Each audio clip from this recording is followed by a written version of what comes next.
The reality in many cases is we won't find middle ground. The West, as the dominant force earlier, is largely responsible for where we are today. We'll have to battle bit by bit to create groups which will push for change. Well, it will be everybody's endeavor to find middle ground. The reality in many cases is we won't find middle ground. We will find some ground, some common ground. But the idea that everybody would agree on the most important issues of the day is a bit of a fantasy. The fact is, competition is for real. You spoke about camp politics. Sometimes there's a logic to it.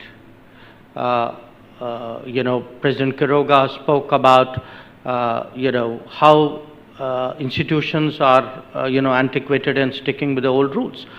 I agree, but I think in addition to the old issues, there are also the new issues. I mean, if today there is, let us say, take the big debates of the day, connectivity, debt, trade. Now, how these are leveraged today.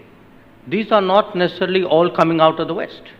So, the West, as the dominant force earlier, is largely responsible for where we are today. But I think the new players haven't helped. I mean, again, if you take UN Security Council reform, the biggest opposer is not a Western country. So, let's get the totality of the problem right. So I think the reality is we'll have to battle bit by bit to create groups which will push for change. I would say, on many issues, you will get different combinations of countries.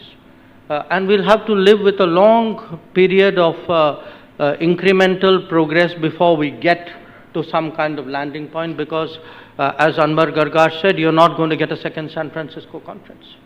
Stay with the Times of India for news breaks, analysis, interviews and events. We bring you stories from your neighborhood and from across the globe as well. Subscribe to our YouTube channel. Hit the like button and press the bell icon so you don't miss any of our videos.